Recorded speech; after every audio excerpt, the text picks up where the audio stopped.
NC के सरबराह doctor Farooq Abdullah ने पहलगाम का दौरा किया। उन्होंने कैंसर बेदारी कॉन्फ्रेंस में शिरकत की। प्रोग्राम के दौरान फारूक अब्दुल्ला खुद पर काबू ना रख सके और हमेशा की तरह इन्होंने न सिर्फ गाना गाया बल्कि रक्स भी किया। तस्वीरें आपके सामने।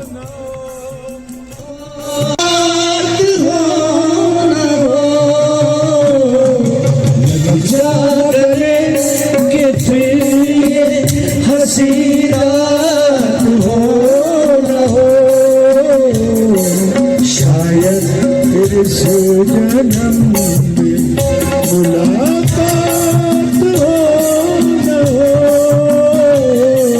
लग जा गले से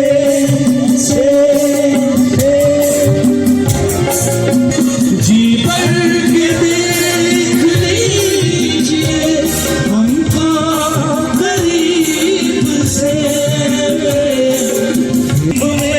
ये बात हो न हो, शायद मेरे सजन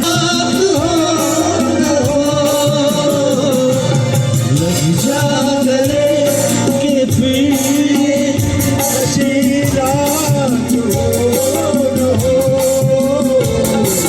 शायद फिर इस जन्म में मुलाकात हो न हो। फिर आज इधर आया हूँ मगर ये कहने में दीवाना खत्म बस आज ये बहस होगी। आज सुबह तेरी गलियों में मोहब्बत